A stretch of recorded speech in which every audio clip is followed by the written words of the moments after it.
오버더탑 코멘트 9월 4일 오후 홍콩.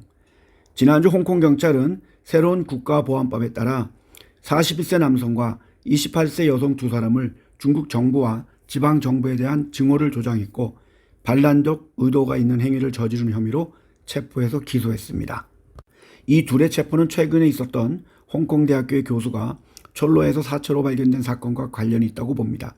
경찰은 이 여자가 그 교수의 마지막 말을 허위로 게시했다고 하며 이 남자는 다양한 장소에서 베이징과 홍콩 정부에 대한 증오를 불러일으키는 내용이 담긴 상자를 설치했다고 합니다. 당연히 미국과 영국은 이 새로운 법이 시민들의 권리를 제한한다고 비난하고 있습니다. 올해 8월 1일까지 다양한 국가보안법에 따라 301명이 체포되었습니다. 누누이 말씀을 드립니다만 홍콩은 이제 중국입니다. 중국인들의 고가품에 대한 소비가 줄어들면서 루이비통이나 버버리나 스위스 시계 등 다양한 고가의 사치품들의 매출이 감소하고 있습니다. 이들의 수요 감소가 가장 뚜렷한 곳은 홍콩입니다. 홍콩은 수년간 중국의 졸부들이 디자이너 핸드백과 스위스 시계를 사는 최종 목적지였고 따라서 세계에서 가장 높은 임대료를 기록했지만 지금 호텔의 주요 쇼핑가는 중국의 소비자들이 사라지면서 텅텅 비어져 있습니다. 홍콩의 국적기라고 할 수 있는 캐세이 퍼시픽은 며칠 전 홍콩발 싱가포르 항공편을 거의 모두 취소했고 아시아 전역에 걸친 다른 항공편도 취소했습니다.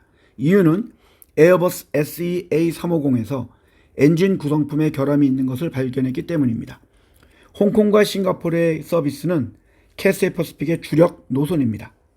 9월 2일 이 항공사는 쥐리로 가는 항공기에서 부품의 고장을 발견했고 홍콩으로 회항해야 했습니다. 따라서 에어버스 A350에 대한 점검 결과 48대 중 18대의 항공기에서 교체가 필요한 부품이 발견되었습니다. 이 항공사는 어제 싱가포르, 방콕, 도쿄, 타이페이, 오사카를 포함한 24개 왕복 항공편을 중단했으며 오늘은 10개 항공편을 더 취소한다고 합니다. 하지만 9월 7일까지는 운행을 재개할 것으로 예상된다고 합니다.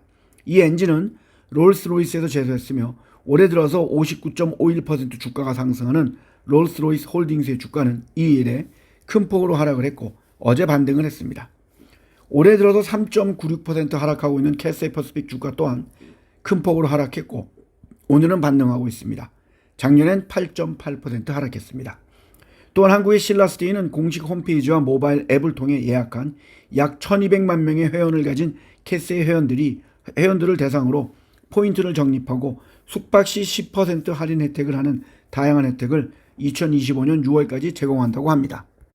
홍콩에 관하여 다시 간단히 말씀을 드린다면 최근 홍콩의 경제는 회복세를 보였지만 여전히 구조적인 문제로 인하여 낙관하기가 어려운 모습입니다. 특히 높은 금리와 강한 홍콩 달러로 인하여 부동산 시장과 금융시장이 침체되어 있으며 많은 금융회사와 외국계 회사들이 싱가포르 아시아 본부를 옮겼습니다. 항생지수는 올해 들어 4.01% 상승하고 있고 작년엔 7.33% 하락했습니다.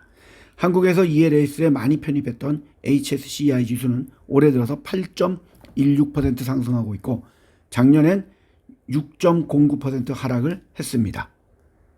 중국의 경제가 둔화되기 때문에 홍콩에 직접적인 영향을 미치고 있으며 미국과 중국 간의 긴장이 홍콩의 경제를 더욱 불투명하게 만들고 있습니다. 따라서 홍콩 사람들은 소비에 있어서 상당한 신중함을 보이고 있으며 비록 내수의 소비는 회복이 되었지만 높은 주택담보대출 금리와 경제의 불확실성 때문에 많은 사람들이 현지에서 소비하는 것보다는 중국 본토로의 여행이나 해외로의 여행을 더 선호하고 있는 모습입니다. 홍콩 시민의 심리는 경제적인 불안감과 향후 경제 전망에 대한 불확실성으로 인해 다소 위축이 되어 있는 모습이며 정부의 민주인사들에 대한 탄압까지 포함해서 우울한 시간을 보내고 있는 모습입니다. 홍콩으로 놀러가는 많은 분들은 사람들로 붐비는 시내도 좋지만 오늘 제가 올려드리는 홍콩의 섬들과 공원 같은 곳도 가보시는 것이 좋습니다. 홍콩에 살고 있는 저희 친구들과 과거 직원들의 건투를 기원합니다.